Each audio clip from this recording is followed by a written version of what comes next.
Hola, piloncillos. Welcome back to the 15th episode of the Offerings of Copal podcast.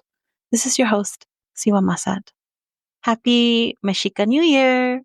Or is it?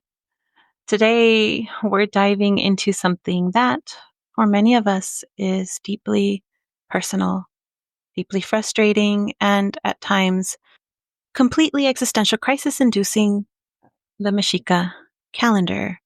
Now, you're going to want to light some copalito for this one. You might be able to hear it crackling. Let me see if I can get it. Mhm. Every year, like clockwork, conversations resurface about how to determine the correct date for the Mexica New Year. For some of you, this may be all completely new, and maybe you didn't know that there is actually a very, very heated debate around when the actual Mexica New Year is. And, well, some follow the Arturo Meza count, while others hold that Alfonso Caso's work aligns more accurately with historical records, living traditions, and communities that still use the tonal powali. Now, for some, it may be new that there's actually different counts and correlations, and there's more than just the two that I've mentioned.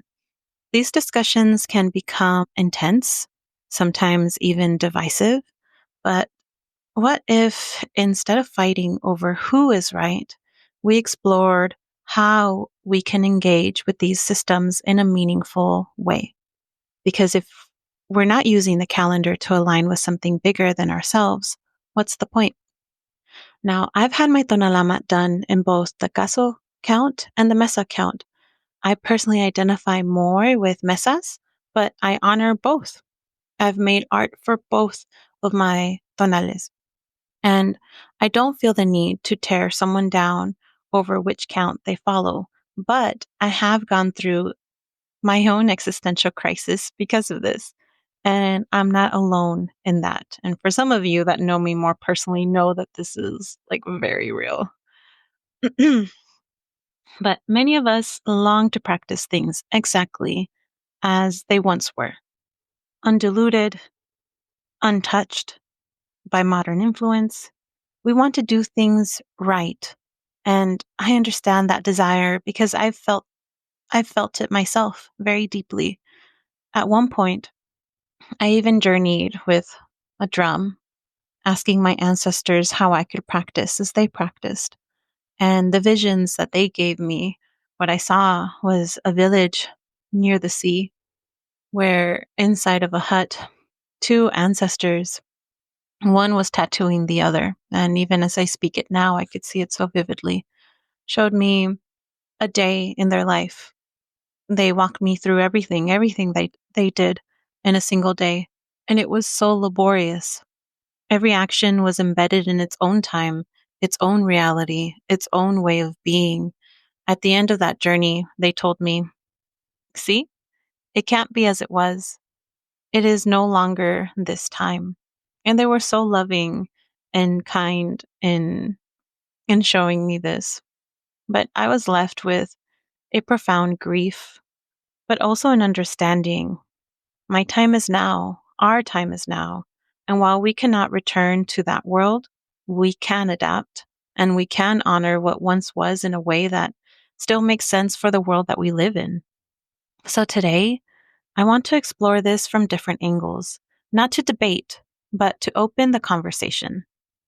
Let's talk about scholars, indigenous traditions, spirituality, gatekeeping, and how we navigate these discussions without losing sight of what actually matters. And you'll note that my tone in this discussion is not a divisive one. I actually think that, and I want you to notice the conversations that are happening around you that are divisive. Those conversations are the same expression, the same energy, a different expression of that divisiveness that is currently one of the bigger factors keeping us from progress as human beings. And you'll see that energy expressed in many different ways in our society. And this is another example of how we create this division. Well, here we go. Let's get into it. First, let's break down the two most well-known correlations, Alfonso Caso's and Arturo Meza's. Now, Caso was a renowned Mexican archaeologist who, in the 1960s, proposed a correlation that does not include a leap year. According to his work, the Mexica calendar began on February 13th in the Julian calendar, which today would be around February 23rd in the Gregorian calendar. His work was based on colonial records, specifically post-conquest documents where indigenous scribes recorded dates side by side with European ones. His work is the foundation of what most academics and historians today consider the quote-unquote correct correlation. On the other hand, Arturo Meza's count emerged from a different approach. Originally, Meza followed Alfonso Caso's tables, but as he dug deeper, specifically into oral traditions, he realized that the way colonial documents presented time didn't match what was remembered by indigenous elders. In his book, The Caupohualli, Collar de Turquesas, Engarzado con Oro de Sol, Meza explains that merely running the 260-day Tonalpohualli cycle without interruption, without respecting the Nemontemi, and without considering the full 365-day year led to a misalignment of 13 days every 52 years. This misalignment, he observed, was not just an academic concern, but a break from traditional understanding passed down in oral traditions. His system integrates the Nemontemi, the 5 extra days at the end of the year, which he argued should not be counted in the Tonalpohualli. He noted that these days were considered sacred and distinct from ordinary counted days. And for those that are listening on Tuesday, March 11, today is the final day of this Nemontemi. So, as he noted that these days were considered sacred and distinct from ordinary counted days, something referenced in colonial era sources like those of Fray Diego Duran, where they were called unlucky or without a sign and number. However, Meza argues that these were misunderstood by early Spanish chroniclers who failed to grasp their significance in the larger cosmological system. Meza's fieldwork, conducted over a decade in Puebla, Tlaxcala, Veracruz, and the state of Mexico, involved gathering accounts from elders who still retained elements of pre-Hispanic timekeeping. He specifically cites oral traditions from Nahua-speaking communities in the Sierra Norte de Puebla, as well as insights from the Totonac and Otomi elders who still follow certain seasonal ceremonies tied to agricultural cycles. These communities maintain fragments of the old timekeeping traditions, particularly in relation to ceremonies for planting and harvest, aligning with the larger Mesoamerican concept of cyclical time. He and his group found that communities recognize these 5 days as days of reflection, transition, and energetic shifts, days that weren't ignored, but rather treated with specific reverence. In conversations about the Mexica calendar, I often see people referencing the fact that some living indigenous groups still use the Tonalpohualli today. The Ayuk, or the Mije people of Oaxaca, and the Quiche of Guatemala, who follow a continuous count without a leap year. There are also individuals today, some scholars, some from indigenous communities, who argue that their count aligns with the pre-colonial way of marking time. I follow 2 young women on TikTok who use this count, one of whom is Alfonso Caso's granddaughter, and I genuinely appreciate their work, even if it differs from what I follow. This brings up an interesting question. Is one count more legitimate than the other simply because it is used by a living tradition? And if so, how do we account for the other living oral traditions of Mexica-descended communities that remember the calendar differently? One thing I deeply respect is that indigenous knowledge is not static. It is alive, it evolves, and it responds to the world around it. So, when we engage in these discussions, I think it's important to recognize that multiple perspectives can coexist without negating each other. At the same time, there's also the question of place. Many argue that different regions had slightly different ways of marking time because the calendar was deeply tied to local energy, geography, and celestial alignments. If we acknowledge that timekeeping was connected to the land, then it stands to reason that there wasn't one monolithic way of tracking time across all of Mesoamerica. This doesn't mean that anything goes, but it does mean that there was and is variation in how communities approach the calendar.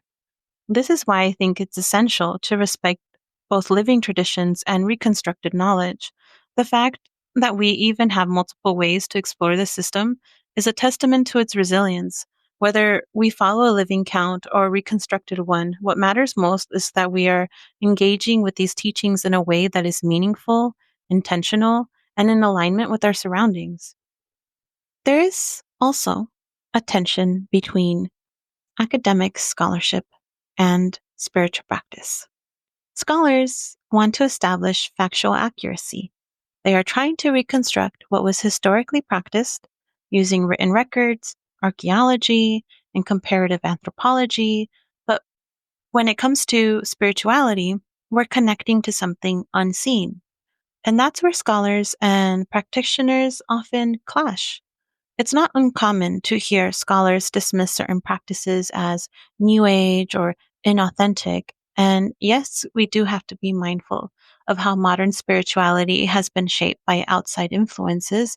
But at the same time, to our ancestors, knowledge wasn't just about what could be documented, it was about what was experienced. One thing that often goes overlooked is that phenomenology, or direct experience, was a cornerstone of indigenous understanding. The way people experience celestial events, seasonal shifts, and personal visions all played a role in how time was interpreted. This means that while scholarship is valuable, it is not the only valid way to access knowledge. Spiritual experience also holds weight, even if it can't always be quote unquote proven. And let's be honest, most scholars rely on colonial era records to reconstruct the past, but those records were filtered through Spanish perceptions. The friars and chroniclers were often outsiders attempting to make sense of a worldview they didn't fully understand.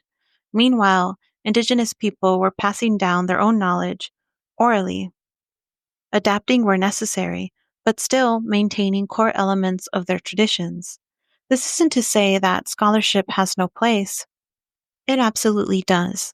But it's important to recognize that when we approach something like the Tonalpowali, we're not just looking at a historical artifact. We're engaging with the living system, one that is meant to be experienced, not just studied. To some, this might sound unscientific, but how many of us have had moments where we felt time moving differently? How many of us have experienced synchronicities, dreams, or messages that aligned with the energies of a specific day? These are things that scholars can't quantify, but they are just as real for those of us who walk this path. I believe that both perspectives, the academic and the experiential, can coexist. Instead of seeing them as opposites, what if we saw them as complementary? Scholarship provides structure, historical context, and comparative analysis. Lived experience provides depth, intuition, and spiritual connection. If we can hold both, we can gain a fuller understanding of what this calendar really means, not just as an intellectual exercise, but as something we live and breathe. We say we want people to reconnect, but do we actually make it easy for them to do so? Learning about our traditions requires scouring through books, elders, and whatever scraps of knowledge are available. And then, once people do find something, we tell them they aren't doing it right. That they aren't indigenous enough, that they don't belong. This creates a cycle of exclusion that is harmful. We push people away when they are trying to learn, while at the same time lamenting that our traditions are being lost. And then there's the negativity that comes with engaging in anything Mexica. We've all heard it. Not all Mexicans are Aztec. You're not even from that region, etc., etc., etc. And yes, those statements may be true, but for many people, this is the starting point. If we keep pushing people away, what are we left with? I understand the need to protect knowledge, to prevent it from being diluted or misused. But I also think we need to ask ourselves, how are we contributing to being gatekeepers to our own people? There's also the issue of how hard it is to even find this information in the first place. It's not like you can just walk into a library and find an easy to read guide on how to integrate these systems into your life. The knowledge is fragmented, hidden, or locked behind academia. We shame people for not knowing while making it nearly impossible for them to access what they need to know. And if someone does step forward to share knowledge, they're often met with skepticism, dismissal, and outright hostility. At the end of the day, we all agree that colonialism fractured our connection to ancestral knowledge. So why do we let debates about calendar dates divide us further? Yes, indigeneity is not a monolith, and we should heed living tribes and fight for their rights and land sovereignty.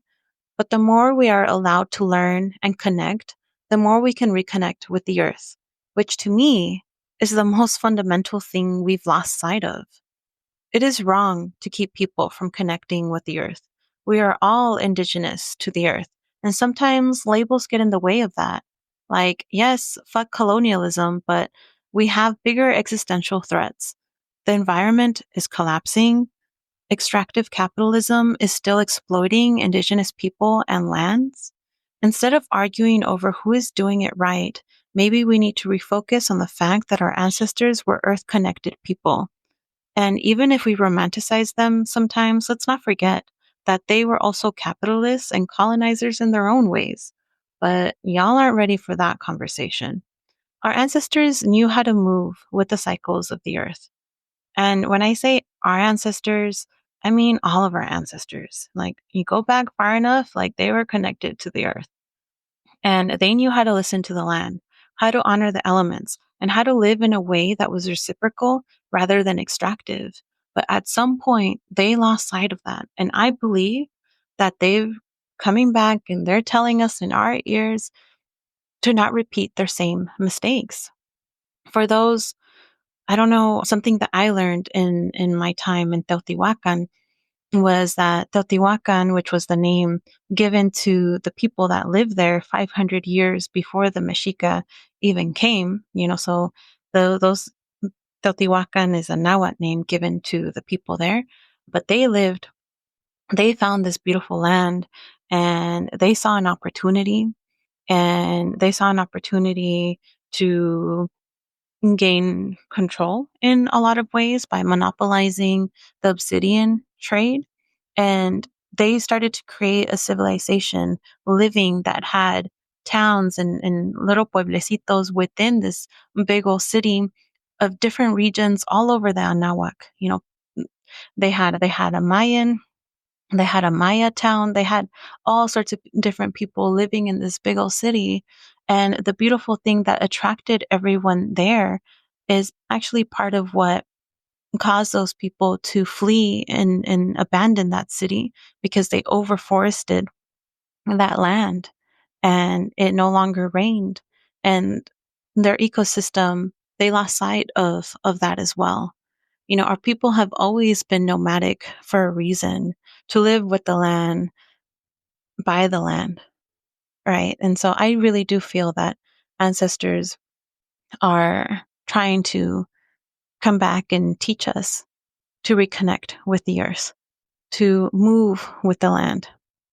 If we could find our way back to that, then maybe we'd have a chance of healing not just ourselves, but the planet as well. So, as we wrap up, let's bring it back to why we even started this discussion: the Mexica calendar and the new year. For those of you that follow the Meza account, happy Mexica New Year. May this next cycle bring you alignment, clarity, and deeper connection with yourself and the cosmos. Next week, I'll be making some predictions for the new year based on the energies of the Tonalpawali. So if you know your tonali, keep tuned for that. I think it's going to be a lot of fun. I've never done that before, so I'm really excited to see what I channel and what comes through. I also want to take a moment to thank those of you who have given such thoughtful and positive feedback. I see your messages, your comments, and your support.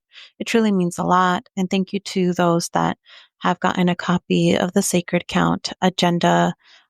And for those of you who may disagree with me, I welcome your perspectives respectfully. Let's keep these conversations open and constructive. Before I close, I want to acknowledge something that recently happened. Someone questioned my authority in sharing the Sacred Count agendas, arguing that their teachers have studied for 40 plus years and I'm not even 40 yet. So what do I know? Right. And to that, I say, where are these teachers? Are they sharing their knowledge? Do they have a platform where they make this information accessible? Because we've already spent 500 years in the dark, and I refuse to contribute to keeping it there. If I can provide tools and a service for self betterment, then I will. And what's crazy to me is that I'm out here trying to do something positive. If it helps you to believe today is a Sipakli day and it helps you move through something, give you the strength to persevere and move through something that is difficult, then what else do we want and need? Did could it have been an Osomatli day or another day? I trust that the people that need to hear the message at the right time, at the right moment, will come. And that's what that's about. My goal is not to claim ultimate authority, but to keep this wisdom alive in practice and accessible to those who feel called to it. So, whether you follow the Meza count or the Caso count or another system altogether, my hope is that you are using some system to reconnect to time, to the cosmos, and to yourself. And I'll also add this, that the more that I've walked this path, the more I realize, the more encounters I have with individuals, elders, scholars, and people who all believe that they are the ones that have the right answer. And so I think my ultimate answer is that nobody truly knows, and that truth is subjective. Does your experience matter? Yeah. Your personal experience matters and it matters to you. We can learn from each other, but it isn't the only truth. And there are so many truths. And most of all, at the end of the day, everything is made up. It's all made up, Piloncillos. Someone at some point was like, you know, it would be really helpful if we had some sort of system to keep track of time and organize our days. Or it would be so lovely if we could pay honor and homage to this or to that. All rituals, all of this stuff is invented and made up by someone at some point in time. Whether it was dictated by the stars and observable cycles, or it was the grand vision of an artist, who cares? Respectfully. I mean, we care, but it's it's alive now and it's going to evolve, like it or not. So how do we keep its essence alive and going? I don't know. This is just some food for thought. I'm curious to hear what you think about all of this. But I love having these conversations with you all. And if you'd like to take things further, I offer personal Tonalamat readings to help you integrate this knowledge into your life. If you want to hear about the count, this information, it's your choice. At the end of the day, these are tools. And you get to choose how you want to use them, how you want to integrate them into your life. So, crisis averted. Also, I have tarot reading subscriptions for those who want regular check ins with spirit And since we're entering a new Mexica year, I'm also offering year ahead readings. So if you're curious about what this cycle has in store for you, check out the links in the show notes. Now, the Mexica New Year's reading, we go through every single ventana, and I give you insights on the trecenas, the ventanas, and pretty much what I see in the cards that are going to be coming up for you in the year. And I always love doing these readings. Always have such great positive feedback from these, and I love to continue your journey. So if you booked last year and you're booking this year again, thank you. And for newcomers welcome. And most of all, Tlasokamati for being here. Until next time, piloncillos, stay sweet.